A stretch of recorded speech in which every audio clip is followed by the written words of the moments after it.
नंद की शादी के मंडप में बैठी भाभी। हे भगवान, ये क्या कर दिया मैंने। अपने ही हाथों से अपनी बसी बसाई गृहस्थी उजाड़ ली। अब मैं क्या करूंगी, कहाँ जाऊंगी। सानिया प्लीज मेरी मदद कर यार। मैं क्या मदद कर सकती हूँ यार, बता तू। तेरी खुद की फैमिली तेरे खिलाफ है। तेरी ये एक गलती तेरे ऊपर भारी पड़ गई यार। मत मारी गई थी मेरी बुद्धि, घास चरने चली गई थी। वो कहते ना, विनाश काले विपरीत बुद्धि, बस वैसा ही कुछ हुआ मेरे साथ। लेकिन अब मैं अपने साथ गलत नहीं होने दूंगी। मैं भी देखती हूँ वो शादी कैसे करते हैं। इस समय जिस सुषमा को देखकर आपको उस पर सहानुभूति आ रही है, अगर आपने उसकी पूरी कहानी देख ली तो शायद आपके विचार विपरीत हो सकते हैं। तो सुषमा के साथ क्या क्या हुआ था, क्यों हुआ था, और जो हो रहा है वो सही है या गलत, ये जानने के लिए आपको कहानी में हमारे साथ कुछ समय पीछे चलना होगा। गोकुलधाम सोसाइटी जैसे पौष इलाके में रहने वाली सुशील जी के घर में आज भागम भाग मची हुई थी। आखिर उनकी बेटी प्रिया को देखने वाले जो आ रहे थे। अरे सारी तैयारी हुई या नहीं? रामू, मिस्टर अग्रवाल की दुकान से काजू कतली के डिब्बे आ गए ना? अरे हाँ मालिक, आ चुके हैं, वो तो कभी के। घर में नौकर सजावट कर रहे हैं। भारती जी हाथों में चांदी के प्लेट लिए सबको निर्देश दे रही हैं। भाभी, ओ सुषमा भाभी, जल्दी आओ ना यार। देखो मेरी आईब्रो एक छोटी और एक बड़ी तो नहीं लग रही। और देखो ना, कल ही पार्लर से फेशियल करा के आई थी, पर चेहरे पर जरा भी ग्लो नहीं आया। अरे नहीं प्रिया, तू बहुत प्यारी लग रही है, और ग्लो की चिंता मत कर। जब वो तुझे देखेंगे तो बस देखते ही रह जाएंगे। अरे ओ रामू, काजू बादाम वाली ट्रे मेज पर लगाई कि नहीं? और धीरज, वो 4 तरह के ड्रिंक्स तैयार है ना? देखो बहुत बड़े घर के लोग हैं, कोई कमी रह गई ना तो नाक कट जाएगी हमारी। पता नहीं कौन से वीआईपी आ रहे हैं जो पूरे घर को सर पर उठा रखा है। एक लड़का ही तो आ रहा है देखने, कोई इंग्लैंड का राजा थोड़ी ही है। घर में भागम भाग चल ही रही होती है, तभी बाहर एक महंगी एसयूवी गाड़ी के रुकने की आवाज आती है। रामू पसीने पसीने होकर दौड़ता हुआ आता है। अरे साहब, वो लोग आ गए, गाड़ी गेट पर खड़ी है। अच्छा आ गए। अरे जल्दी चलो सब। सुषमा तू जा जल्दी से, प्रिया को देख तैयार हुई कि नहीं। सुशील जी आप बाहर जाइए। सुषमा प्रिया का दुपट्टा ठीक कर रही होती है, तभी भारती जी कमरे में आती हैं। चल जल्दी बाहर चल। अच्छे से सिर नीचा करके बैठना, लड़के वाले बहुत बड़े लोग हैं, जरा भी ऊंच नीच नहीं होनी चाहिए। ठीक है माँ, ठीक है। सुषमा जी आदेश देकर बाहर आ जाती हैं। सुषमा भी प्रिया के साथ पीछे पीछे आ रही होती हैं। तभी आशुतोष अपने माता पिता के साथ घर के अंदर आता है। राधे राधे अंकल जी, राधे राधे आंटी जी। राधे राधे बेटा, आइए। बहन जी, भाई साहब बैठिए। सब लोग सोफे पर बैठ जाते हैं। आशुतोष के बगल में धीरज बैठा है। धीरज का पेट थोड़ा निकला हुआ है और सिर के बाल कम है। माय गॉड, ये लड़का है या कोई फिल्म स्टार? कितना सुंदर और शानदार लग रहा है। सुषमा एक टक बार बार कभी धीरज तो कभी आशुतोष की तरफ देखती जा रही थी। तभी सावित्री जी, रामेश्वर भाई साहब, जरा ये समोसे और ढोकले चखिए, हमारी बहू सुषमा ने अपने हाथों से बनाए हैं। सब लोग नाश्ता कर रहे थे। तभी प्रिया सिर झुकाए ट्रे में चाय लेकर धीरे धीरे कमरे में आती है। सुशील जी, हमें तो सादगी पसंद है, रंग रूप तो भगवान की देन है। हमें बस ऐसी लड़की चाहिए जो घर के संस्कारों को समझ सके। बिल्कुल, सावित्री ठीक कह रही है। बेटा आशुतोष, तुम बताओ, तुम्हें प्रिया पसंद है ना? जी पापा, जैसा आप कहें।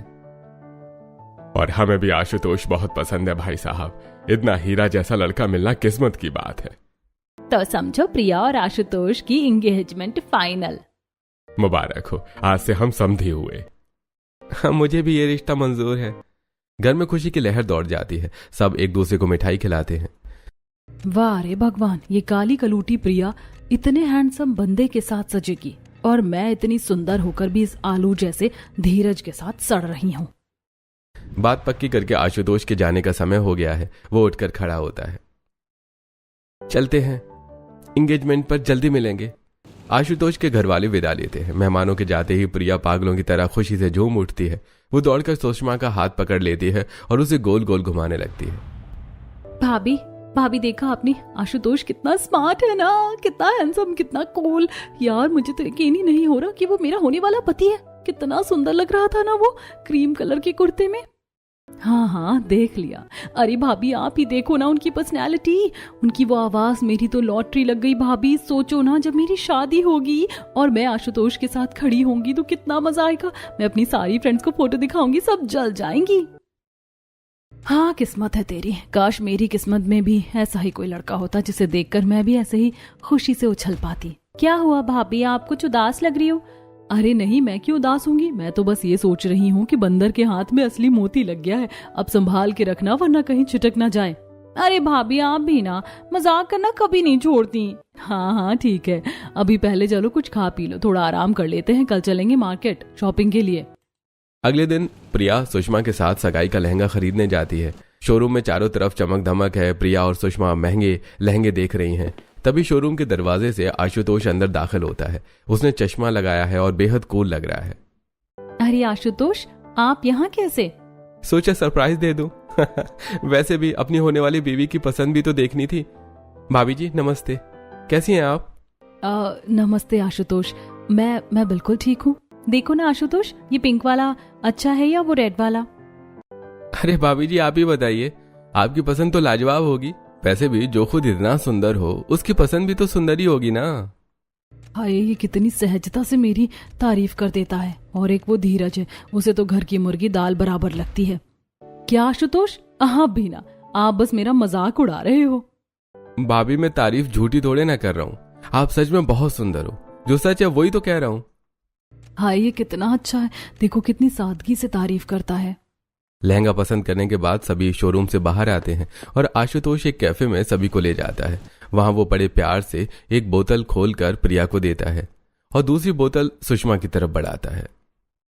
भाभी आप भी पीजिए ना कोल्ड ड्रिंक, देखिए कितनी तेज गर्मी हो रही है, बाहर निकलना भी मुश्किल है। आप थक गई होंगी ना।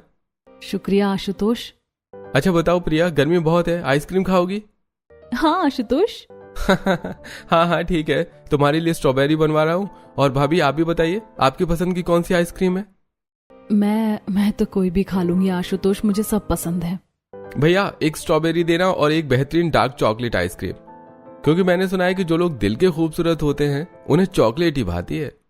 देखा, ये बार बार इशारे कर रहा है। प्रिया तो बस एक बहाना है, असली निशाना तो मैं ही हूँ। आशुतोष को मेरी कद्र है जो उस टकले धीरज को कभी नहीं हुई।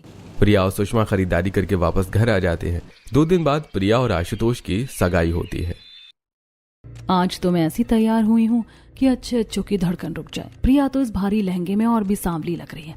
आशुतोष की नजरें आज मुझ पर से हटेंगी नहीं। अरे सुषमा जरा मेरा रुमाल देना। कितनी गर्मी है यहाँ, ऊपर से ये टाइट सूट। मुझे तो बस ये लग रहा है कि कब ये फंक्शन खत्म हो और मैं घर जाकर चैन की सांस लूं। आपको तो बस खाने और चैन की पड़ी है। कभी अपनी पत्नी को भी देख लिया करो कि वो कैसी लग रही है। खैर, आपसे उम्मीद करना ही बेकार है। भैंस के आगे बीन बजाने से क्या फायदा। सुषमा मनी मन धीरज को कोसती है। तभी आशुतोष हॉल में दाखिल होता है। उसने रॉयल ब्लू शेरवानी पहनी है। अरे वाह आशुतोष, आज तो आप बहुत ही ज्यादा सुंदर लग रहे हो, बिल्कुल किसी फिल्म के हीरो, बल्कि उससे भी बढ़कर। शुक्रिया भाभी, पर आज तो आपकी सुंदरता के आगे सारी लाइटें फीकी पड़ गई हैं। ऐसा लग रहा है जैसे साक्षात स्वर्ग की कोई अप्सरा जमीन पर उतर आई हो। OMG, अप्सरा कहा उसने मुझे। लगता है ये मुझे पसंद करने लगा है। तभी प्रिया आशुतोष की बातों पर खिलखिलाकर हंस पड़ती है। अरे भाभी, इनकी बातों को सीरियसली मत लेना। आशुतोष की तो आदत है ऐसी मीठी मीठी बातें करना। ये मेरे साथ भी ऐसे ही मजाक करते रहते हैं। हाँ हाँ जल तू, तुझे पता ही नहीं कि ये मजाक नहीं, उसके दिल की बात है। 100 सुनार की एक लोहार की। आज तो आशुतोष ने साफ कर दिया कि उसके दिल में कौन बसता है। सगाई की रस्म शुरू होती है। आशुतोष और प्रिया एक दूसरे को अंगूठी पहनाते हैं। अंगूठी जो आज प्रिया की उंगली में गई है, पर यह आशुतोष, ये तो मेरा है। ये रिश्ता मैं इतनी आसानी से सांवली प्रिया के हाथ में नहीं जाने दूंगी। सगाई खत्म हो चुकी है। घर में मेहमानों के जाने के बाद का बिखराव है। भारती जी सोफे पर बैठी रामू से पैर दबा रही हैं। तभी उनका फोन बजता है। आशुतोष का फोन है। अरे आशुतोष बेटा, हाँ हाँ सब ठीक है। क्या? अच्छा हाँ हाँ, क्यों नहीं, सगाई हो गई है तो अब मिलना जुलना तो होगा ही। मैं अभी घर में बात करके बताती हूँ।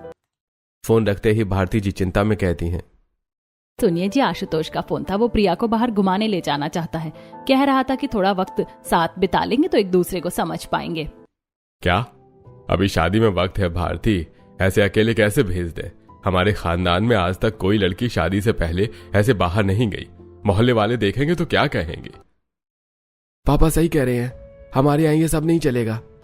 आशुतोष अच्छा लड़का है, पर इसका मतलब ये नहीं है कि हम अपनी मर्यादा भूल जाए। पापा जी, आप लोग खामखा परेशान हो रहे हैं। आजकल का जमाना बदल गया है और आशुतोष कोई पराया थोड़ी ही है। अब वो घर का दामाद है, अगर हम मना करेंगे तो उन्हें बुरा लगेगा। बात तो तेरी सही है बहू, पर सुशील जी नहीं मानेंगे। एक काम करते हैं ना, प्रिया अकेली नहीं जाएगी, मैं साथ चली जाऊंगी। मैं साथ रहूंगी तो समाज भी कुछ नहीं कहेगा और आप लोग भी बेफिक्र रहेंगे। हाँ, ये बात ठीक है। सुषमा साथ रहेगी तो मुझे कोई ऐतराज नहीं है। ठीक है भारती, कह दो उन्हें कि सुषमा और प्रिया कल साथ जाएंगी। वाह, सांप भी मर गया और लाठी भी नहीं टूटी। अब आएगा असली मजा। प्रिया तो बस एक जरिया है, असली वक्त तो मुझे आशुतोष के साथ बिताना है। अगले दिन आशुतोष अपनी कार लेकर आया है। प्रिया आगे बैठी है, सुषमा पीछे। वो एक महंगे शोरूम में शॉपिंग कर रहे हैं। प्रिया, देखो ये रिंग तुम्हारे हाथ में कैसी लगेगी? भाभी, क्या हुआ? आपको ये वाली रिंग पसंद आ रही है क्या? आप इसे बार बार देख रही हैं। अरे नहीं आशुतोष, बस ऐसे ही देख रही थी। बहुत सुंदर है ना? अरे भैया, ये वाली रिंग भी पैक कर दीजिए। भाभी, अगर आपको पसंद है तो ये आपके लिए। क्या मेरे लिए? सिर्फ मेरे लिए आपने ये पसंद की? शुक्रिया आशुतोष। आशुतोष ने प्रिया के सामने मुझे रिंग गिफ्ट की है, इसका मतलब साफ है वो मुझे सबसे खास मानता है। ज्वेलरी लेने के बाद सभी कैफे जाते हैं और उसके बाद प्रिया और सुषमा अपनी कार से घर लौट रही होती है। तभी प्रिया का फोन बजता है, उसकी सहेली का कॉल है। हाँ सानिया बोल, क्या सच में? भाभी सुनिए ना। क्या हुआ प्रिया? भाभी, वो जो मैंने मॉडलिंग का ऑडिशन दिया था ना, मैं सेलेक्ट हो गई हूँ। मेरा सपना पूरा होने वाला है भाभी, मैं मॉडल बनूंगी। मेरी तो किस्मत ही चमक गई। अरे वाह, ये तो बहुत बड़ी बात है प्रिया। किस्मत चमक नहीं रही, किस्मत फूटने वाली है तेरी। पर भाभी, भैया और पापा वो तो मॉडलिंग के नाम से ही भड़क जाते हैं। वो मुझे कभी शूट पर नहीं जाने देंगे। तो फिक्र क्यों करती है प्रिया, तेरी भाभी है ना, मैं तेरी मदद करूंगी। तू शूट पर जाना, घर वालों को मैं संभाल लूंगी, promise. Thank you so much भाभी, आप दुनिया की सबसे अच्छी भाभी हो। प्रिया, तू अपने सपनों की उड़ान भर। मैं यहाँ तेरे आशुतोष के साथ अपनी गृहस्थी बसाने की जमीन तैयार करती हूँ। दोनों नंद भाभी घर आ जाती हैं। रात के समय धीरज सो रहा है और जोर जोर से खर्राटे ले रहा है। सुषमा बेड पर बैठी आशुतोष की दी हुई रिंग को देख रही है।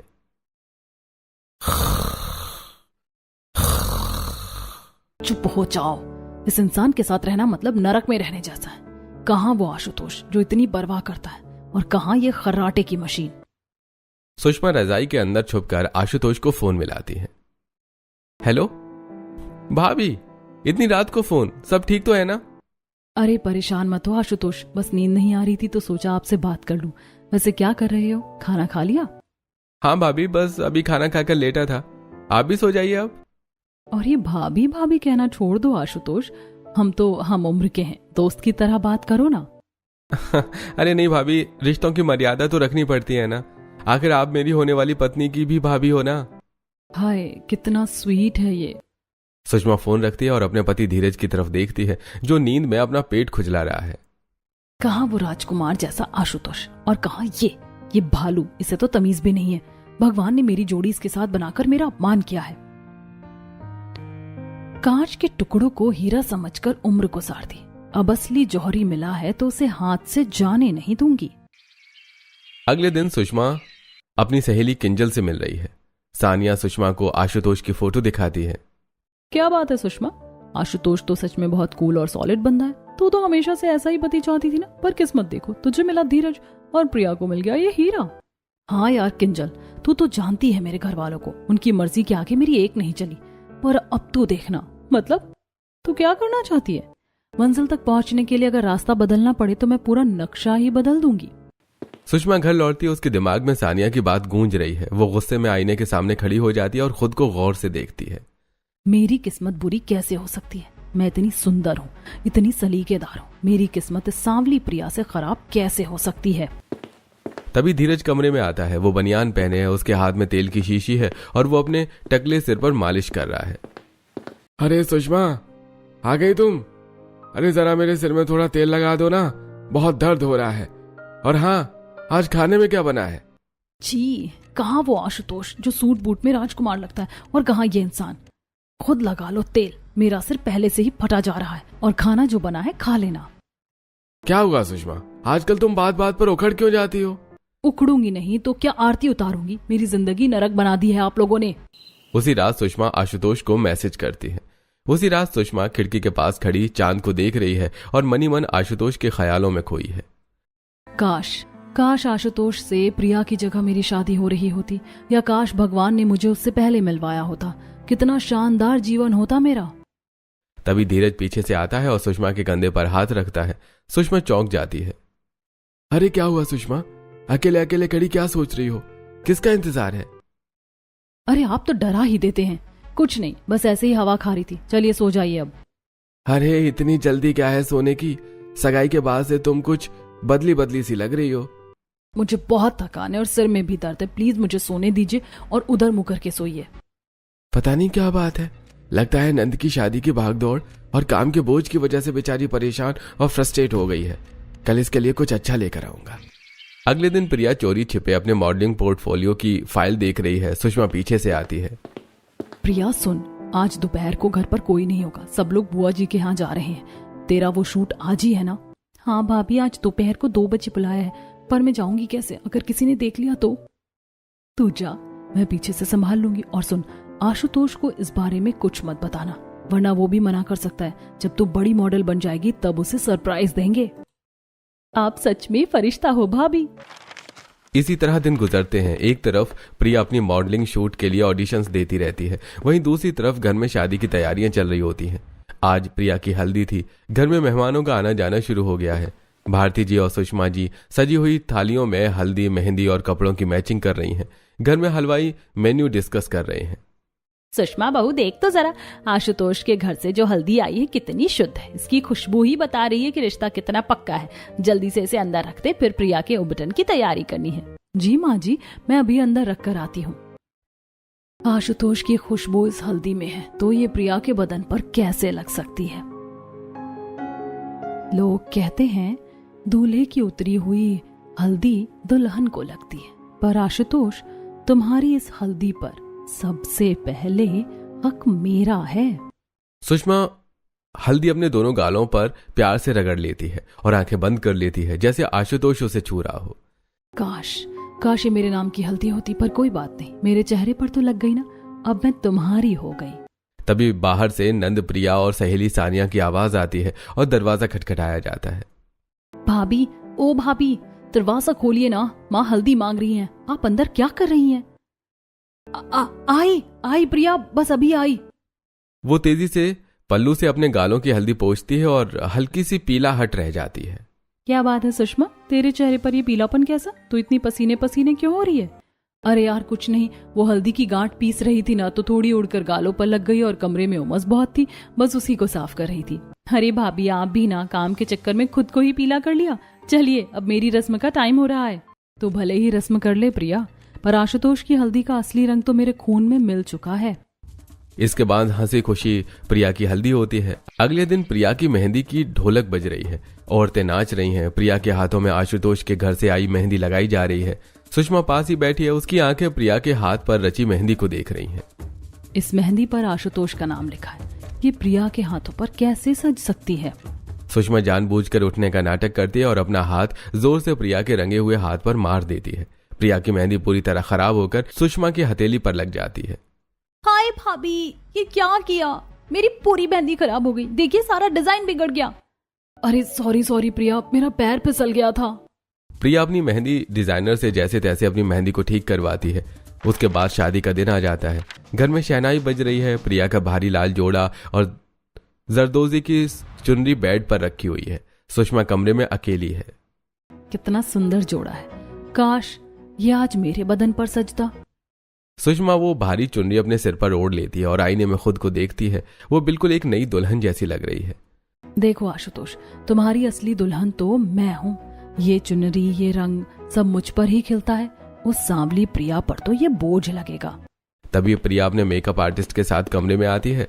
थोड़ी ही देर में मेकअप आर्टिस्ट प्रिया को दुल्हन बना देते हैं। तभी उसके फोन की घंटी बजती है। उसकी सहेली सानिया का फोन है।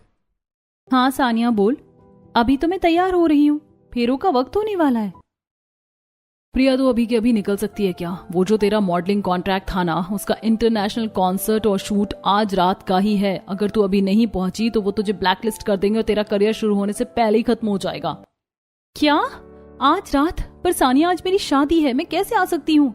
देख ले प्रिया, आशुतोष तो हमेशा रहेगा, पर ऐसा मौका बार बार नहीं आता। तू बस 1 घंटे के लिए निकल जा, शूट खत्म करके वापस आ जाना, किसी को पता भी नहीं चलेगा। प्रिया घबराहट में खिड़की की तरफ देखती है और फिर सुषमा की तरफ। भाभी मैं क्या करूं, मेरा सपना। तू जा प्रिया, मैं हूं ना, मैं यहाँ घूंघट ओढ़कर बैठ जाऊंगी, किसी को पता नहीं चलेगा। तू बस 2 घंटे में वापस आ जाना, जा अपनी जिंदगी जी ले। सुषमा प्रिया को भेज देती है और उसकी जगह घूंघट ओढ़कर मंडप में बैठ जाती है। मंत्रों का उच्चारण हो रहा है। पंडित जी, कन्यादान का समय हो गया। आशुतोष बेटा, हाथ आगे बढ़ाओ। आखिरकार आज तुम मेरे हो जाओगे आशुतोष। इस घूंघट के नीचे प्रिया नहीं, तुम्हारी वो अप्सरा बैठी है। वहीं दूसरी तरफ प्रिया दुल्हन के कपड़ों में वहां पहुंचती है, पर वहां कोई लाइट नहीं है, कोई कैमरा नहीं है। वहां सिर्फ उसकी सहेली सानिया खड़ी फोन पर बात कर रही है। सानिया, सानिया कहाँ है सब? शूट कहाँ हो रहा है? जल्दी बताओ, मुझे वापस जाना है। हाँ भाभी, आप चिंता मत करो, मैंने प्रिया को स्टूडियो बुला लिया है। यहाँ कोई कॉन्सर्ट वॉन्सर्ट नहीं है, सब खाली है। आप आराम से फेरे लीजिए, मैं इसे यहाँ उलझाए रखूं। जब तक ये घर पहुंचेगी आप आशुतोष की पत्नी बन चुकी होंगी। प्रिया के पैरों तले जमीन खिसक जाती है, उसका चेहरा सफेद पड़ जाता है। सानिया, तू तू तू तू भाभी से बात कर रही है? ये सब झूठ था। प्रिया झपट कर सानिया का फोन छीन लेती है। प्रिया भागती हुई मंडप में जाती है। आशुतोष और घूंघट वाली दुल्हन फेरों के लिए खड़े ही हुए थे कि अचानक प्रिया दुल्हन के फटे हाल लिबास में पसीने से तरबतर वहां पहुंचती है। रुकिए, रुक जाइए सब, बंद करो ये तमाशा और ये गंदी नौटंकी। मंत्र पढ़ रहे पंडित जी रुक जाते हैं। प्रिया, तू वहां खड़ी है तो मंडप में ये कौन बैठा है?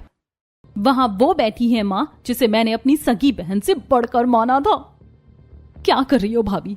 ये क्या पागलपन है? उतारिए ये घूंघट। प्रिया झपट्टा मारकर दुल्हन का घूंघट हटा देती है। सामने सुषमा का चेहरा निकलता है। हाय राम, ये तो बड़ी बहुत सुषमा है। कैसी कलयुगी औरत है, ननद के मंडप में बैठी है भाभी। ये राम, देखा, घर की लक्ष्मी ही घर को आग लगाने बैठी थी। सगी ननद का घर उजाड़कर खुद सुहागन बनना चाहती है। छी सुषमा, ये सब तुमने क्यों किया? क्या कमी रह गई थी मेरे प्यार में? क्यों मेरे भाई जैसे आशुतोष पर अपनी गंदी नजर डाली तुमने? सुषमा अब रोने के बजाय पागलों की तरह हंसने लगती है। वो अपनी साड़ी का पल्लू ठीक करती है और सबको चुनौती भरी नजरों से देखती है। क्यों किया ये पूछ रहे हो तुम? क्योंकि मैं इस घर की सबसे सुंदर औरत हूँ। मेरा जन्म इस सांवली प्रिया की तरह घुट घुट कर जीने के लिए नहीं हुआ है। मैं आशुतोष के लायक हूँ और आशुतोष मेरे लायक। और आपने कभी अपनी शक्ल देखी आईने में? आप इस राजकुमार के सामने कहीं टिकते भी हैं? मुझे अपनी किस्मत बदलनी थी और मैंने वही किया जो मुझे सही लगा। बेटी, तूने तो हमारे खानदान की इज्जत नीलाम कर दी। बिरादरी को अब हम क्या मुंह दिखाएंगे? सुषमा अब चारों तरफ से घिर जाती है तो वो पागलों की तरह आशुतोष का हाथ पकड़ने की कोशिश करती है। आशुतोष, तुम चुप क्यों हो? बोलो ना इन सबसे कि तुम भी मुझे पसंद करते हो। तुम भूल गए वो मॉल की बातें? तुम मेरी कितनी तारीफ करते थे, मुझे अप्सरा कहते थे। तुम मेरे लिए मेरी पसंद की चॉकलेट और आइसक्रीम लाते थे। और ये अंगूठी, ये भी तो तुमने खास मेरे लिए ली थी ना? क्या ये सब प्यार नहीं था? बोलो आशुतोष। पूरा परिवार आशुतोष की तरफ देखने लगता है। आशुतोष गहरी सांस लेता है। बस कीजिए भाभी, बहुत हो गया आपका ये ड्रामा। मैंने तो वो सब केवल इसलिए किया क्योंकि आप मेरी होने वाली पत्नी की भाभी थी। मेरे मन में आपके लिए केवल इज्जत थी। मैं आपको हमेशा अपनी सगी भाभी की तरह मानता था और उस नाते मैंने आपको मान सम्मान दिया, पर आपने मेरे उस सम्मान को अपनी गलतफहमी बना लिया। आपकी इस घटिया सोच का मेरे पास कोई जवाब नहीं है। मैं आपसे प्यार करना तो दूर, अब आपकी शक्ल भी नहीं देखना चाहता। आशुतोष की बातें सुनकर सुषमा के हाथ से पल्लू छूट जाता है। नहीं, ऐसा नहीं हो सकता। तुम झूठ बोल रहे हो। तुम भी मुझे चाहते हो। अब तो चुप हो जाओ। सुन लिया ना, उसने तुम्हें इज्जत दी और तुमने उसे अपनी नीचता दिखाई। तुम इस घर की बहू कहलाने के लायक ही नहीं हो। सुशील जी के घर में ऐसी औरत के लिए कोई जगह नहीं है जिसने अपनी ही नंद की खुशियों में जहर घोला हो। निकल जाओ यहाँ से। घर की औरतें सुषमा को धक्के देकर मंडप से बाहर निकाल रही होती हैं। तभी सुषमा के भाई भाभी और माता पिता आते हैं। बोल सुषमा, चुप क्यों है? क्यों किया तूने ये सब? हमारे परिवार की इज्जत नीलाम करते हुए तुझे एक बार भी डर नहीं लगा? हाँ, किया मैंने ये सब, और अपनी इच्छाओं के लिए किया। मैं थक चुकी थी इस घुटन भरी जिंदगी से। मुझे आशुतोष जैसा लाइफस्टाइल चाहिए था, वैसा पार्टनर चाहिए था। मेरे पेरेंट्स ने जबरदस्ती मेरी शादी यहाँ करवा दी। किसी ने मेरी पसंद नहीं पूछी। अगर ऐसा ही था सुषमा, तो तुम्हें मुझे बताना चाहिए था। अगर तुम शादी के वक्त मुझे एक बार भी बोल देती कि तुम खुश नहीं हो तो मैं खुद पीछे हट जाता, पर तुमने क्या किया? तुमने अपनी इच्छाओं के नाम पर मेरी इज्जत, मेरी बहन की खुशियां और इस पूरे घर का भरोसा तोड़ दिया। तुमने प्यार नहीं किया सुषमा, तुमने सिर्फ धोखा दिया है। धीरज अपनी शादी की अंगूठी निकालता है और सुषमा के पास फेंक देता है। अब बहुत देर हो चुकी है, अब मुझे तुम्हारे लिए कोई हमदर्दी नहीं है, आज से तुम मेरे लिए मर गई। आशुतोष बेटा, प्रिया जो दाग इस औरत ने लगाया है उसे अपनी पवित्र शादी से धो डालो। पंडित जी, लगन का समय बीता जा रहा है, फेरों की रस्म शुरू कीजिए। अंदर मंडप में आशुतोष और प्रिया के फेरे शुरू होते हैं। खुशियों की शहनाई बजती है और सुषमा अपने मायके वालों के साथ घर आ जाती है। कुछ दिन बीतते हैं और एक दिन सुषमा एक कोने में बैठी है। उसके बाल बिखरे हैं और चेहरे की चमक गायब हो गई है। उसकी भाभी रसोई में बर्तन पटक रही है और भाई गुस्से में खड़ा है। अरे कब तक यहाँ बैठी मुफ्त की रोटियां तोड़ोगी? अपनी ननद का घर उजाड़ कर यहाँ आ गई हूँ, अब क्या हमारा भी चैन छीनने का इरादा है? शर्म आती है मुझे बाहर निकलने में। लोग पूछते हैं कि तुम्हारी बहन ने अपने ही घर में डाका क्यों डाला। अगर खाने पीने का शौक है तो काम ढूंढो, यहाँ महारानियों की तरह सेवा नहीं होगी। सुषमा को मायके में ऐसे ही ताने मिलते थे। रात का समय है, सुषमा को भूख लगी है, पर किसी ने उसे खाने के लिए नहीं पूछा। वो खाली पेट लेटी है और उसकी आंखों में आंसू बह रहे हैं। तभी उसे अपने पति धीरज की बात याद आती है। धीरज कैसे मेरे लिए मुस्कुराते हुए चाय का कप लेकर आता था, कभी मुझे सरप्राइज देने के लिए छोटी सी अंगूठी लाता है तो कभी थकान देखकर मेरे पैर दबाने की कोशिश करता है। मैं कितनी अंधी थी, जिसे मैं टकला और मोटा कहकर दुत्कारती थी, वही इस दुनिया में मेरी सबसे ज्यादा इज्जत करता था। आशुतोष की चमक धमक के पीछे मैंने उस हीरे को खो दिया जो सिर्फ मेरे लिए चमकता था। आज ना चाय पूछने वाला कोई है, ना सर पर हाथ रखने वाला। सुषमा दौड़कर अपनी माँ की गोदी में सिर रखकर फूट फूट कर रोने लगती है। माँ, मुझसे बहुत बड़ी गलती हो गई। देखो ना भैया और भाभी मुझे कैसे दुत्कार रहे हैं। मेरा इस दुनिया में कोई नहीं रहा। माँ, मैं कहाँ जाऊं? बेटा, मेरे सामने रोने से क्या होगा? जिसके सामने रोना चाहिए था, जिससे माफी मांगनी चाहिए थी, उसे तो तू खुद अपने हाथों से लुटा कर आ गई। धीरज जैसा पति किस्मत वालों को मिलता है सुषमा, और तूने अपनी किस्मत खुद अपने हाथों से जला दी। माँ की बात सुनकर सुषमा रोती हुई धीरज के घर पहुंचती है। तभी धीरज ऑफिस से लौट रहा होता है। धीरज, मुझे माफ कर दो, मैं भटक गई थी। मुझे एहसास हो गया है कि दुनिया में तुम्हारे जैसा कोई नहीं है। मुझे एक मौका दे दो, मैं दासी बनकर रहूंगी, पर मुझे घर से मत निकालो। माफी? सुषमा, तुमने माफी मांगने का हक भी खो दिया है। जिस दिन तुमने मंडप में आशुतोष का हाथ पकड़ा था, उसी दिन मेरी पत्नी मर गई थी। वापस चली जाओ सुषमा, अब इस घर में तुम्हारे लिए सिर्फ यादें बची हैं, जगह नहीं। धीरज घर का दरवाजा बंद कर लेता है। सुषमा सड़क पर अकेली खड़ी रह जाती है। उसी समय प्रिया आशुतोष के साथ मायके आई हुई होती है। रात का खाना खाने के बाद सभी बालकनी में बैठे होते हैं। भैया भाभी को अपनी गलती का एहसास तो है, पर उनके मन का अहंकार पूरी तरह नहीं टूटा है। हमें एक ऐसा नाटक करना होगा जिससे उन्हें पता चले कि उन्होंने क्या खोया है। बिल्कुल प्रिया, हम एक फेक शादी का माहौल बनाएंगे। मैं सुषमा भाभी को फोन करके कहूंगा कि आज के बाद धीरज भैया को कभी कॉल मत करना, क्योंकि वो आज ही दूसरी शादी कर रहे हैं। आशुतोष वैसा ही करता है। सुषमा फोन पर बात करके रोने लगती है। तभी उसकी सहेली किंजल वहां पहुंचती है। सुषमा तो यहाँ बैठकर रो रही है, वहाँ धीरज किसी और से शादी कर रहा है। तेरा अभी डिवोर्स भी नहीं हुआ है, वो ऐसे शादी कैसे कर सकता है? पर किंजल, अब मैं क्या कर सकती हूँ? सब मुझसे नफरत करते हैं। तू पागल है, वो तेरा हक है। तू उसकी होने वाली पत्नी थी। जा और अपना हक छीन ले। उस चुड़ैल को मंडप से खींचकर बाहर कर दे। जा सुषमा, देर मत कर। किंजल के उकसाने पर सुषमा भागी भागी मंडप तक जाती है। शहनाई बज रही है। मंडप में आशुतोष दूल्हे के वेश में बैठा है और पास में एक दुल्हन घूंघट ओढ़े बैठी है। अचानक सुषमा फटे हाल और बिखरे बालों में वहां पहुंचती है।